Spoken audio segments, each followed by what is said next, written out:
name is Pat McLaughlin and I'm a teacher here at Rancho Minerva Middle School in Vista, California. I've been teaching middle school for 17 years. Before I went into middle school, I was a research scientist at UCSD and Scripps Clinic in La Jolla. So one of the things that I've enjoyed bringing to my students is hands-on science in the form of labs and real applications. And this is our 6th or 7th year doing physics, so we've been able to build up a repertoire of things, and it's been really nice now to have arts make another addition into our curriculum. One of the nice ways of using art and science this year, we were studying acids and bases purely, as a scientific concept, and the students learned one of the tests for an acid is if it reacts with sodium bicarbonate or calcium bicarbonate. And then we were able to bring in a project that directly relates to that, taking shells that are made of calcium carbonate and using them for an art project. It was nice because they could see that the science could be used for something artistic, and then also we could tie in the ecological problems of ocean acidification and how this technique is also endangering ocean life. I thought the project we just did was awesome, especially since I was an earth science major, and so a lot of what I studied and what is important to me and important to teach other students is the environment and all the global warming and everything that's going on right now. Just making them aware of that, and I think this project gave them a practical application, not like, oh well, the environment's just important and we should turn off the water when we brush our teeth and not drive so much. This actually gave them, they could see how it was happening. When we did the acid etching with the shells, that was something that I would love to use again, because you can actually see how it's happening with something as weak as vinegar. Like, you eat that every day, maybe in your salad, but it's actually destroying animals in the ecosystem, and other things we do, like driving our cars every day, that's contributing to that. So I thought that was a cool project. And then you also get to see a different side of the students, like their artistic side, which in science you don't usually see. It's all data and writing things down and being scientific. And a lot of kids, not a lot, maybe half, don't respond to that very well, because that's not where they're at. I'm a science person and I'm not the art person. But what about the people who are interested in art and not in science? This is a way for them to express themselves and to see the connection and to make just give them an application, like I said before. We dealt with two different subjects. We had one with a seashell project in which we used acid and basically ate away at the seashells. And the reason this was very important to see this visually is this was because it's actually occurring in the oceans right now. The CO2 that's in the air is increasing because of a lot of human activities. And what's happening is that's kind of going into the ocean water, it's acidifying the ocean, and it's breaking down shells that are in there. And a lot of the organisms that form these shells are the basic key organisms that run the entire ecosystem. You mess with the small guys and you end up hurting the entire ecosystem. So it helped to do a project that actually linked those two ideas, and I could see that it actually stuck after we asked questions after the second week. They totally knew everything that we said the first week, so it had sunk in. And then with the recycling, I wanted to bring that back in by doing projects, because a lot of the times kids know to recycle. You stick it in bins. No one ever thinks about what happens to the bottles afterwards, or no one ever thinks about what maybe particular people are doing with the bottles, or with the cans or newspapers or various other things.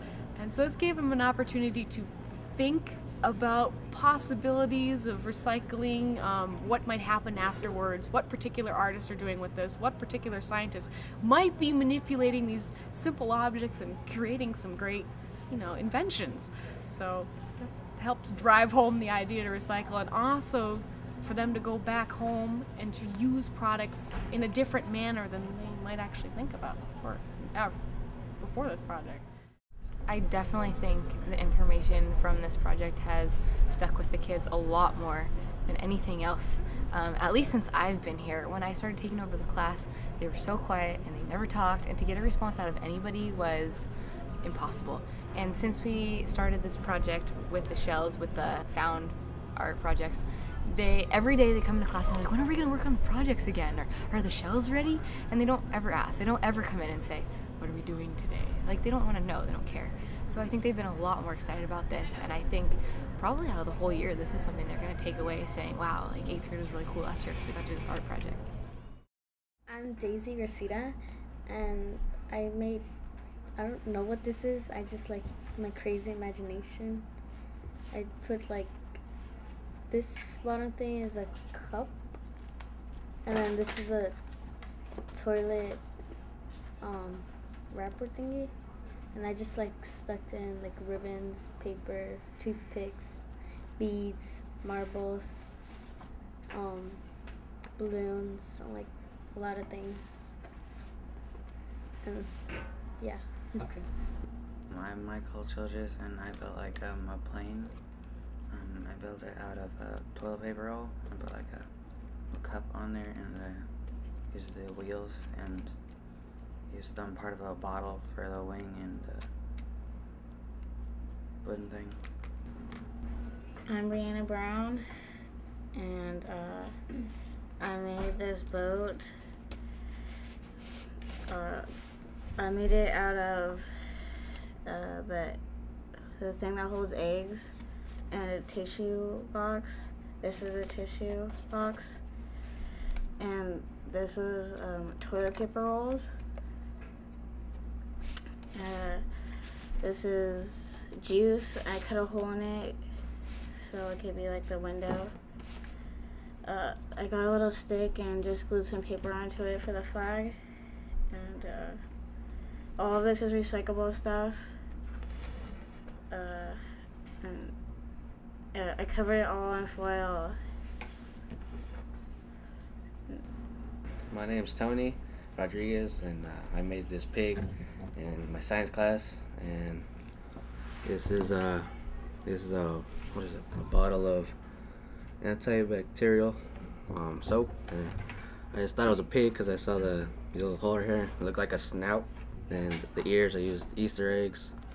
And then I put like a gold lace right here, so it looked like it had a gold chain. And then right here is like a timer. I used it in earphones. Made it look like an iPod or an MP3 or whatever. Then for the tail, I got a paper clip. I just made it straight and then twisted it around, so it made curly. And I put pink like paper around it. It's all stuff that could have been recycled or just used again. And I just made it out, made that stuff. A lot of stuff can be like reused, and you can't just throw away you shouldn't just throw away anything. You could use it over again, and like little projects like this. I definitely see myself using this kind of project, like I said, the acid etching with the shells. I really want to do that. I'm already thinking about how I can include that in some type of lesson for next year. And I really like my classroom to be hands-on. I think that that's how students learn more. I went to Cal Poly for college, and their motto was learn by doing. And I think that's kind of stuck with me. Like, yeah, you can learn by sitting there and taking notes, but what's really going to make it stick for you is actually doing it. And science is already very hands-on, but incorporating, for example, for the global warming, how do you make that hands-on? How do you make a climate change unit hands-on? Unless you do something like this, making art out of things that you recycled, or collecting recyclables and getting money from bottles and like making something or buying something or building something. I think that would be really cool to include. I definitely want to do that for next year. I have no art background, so I had to start from scratch and got to research some of the most incredible artists and got some fabulous ideas that I can actually use later on when I enter into my science studies. But one of the things I did find out that kind of depresses me is that a lot of the art programs are being cut from schools. It's considered not very important. And I have realized by doing this that I use a lot of the art concepts I had previously to apply towards scientific or mathematical calculations that I might do later on. And to know that these art programs, which I benefited from, are disappearing from school systems is frightening, because a lot of these students are not going to get the visualization that they'll need to think of graphs later on, or to think of new ideas that they'll need for science later on. And I don't really like that idea, and I think we ought to go forward and put more of these science through our programs in.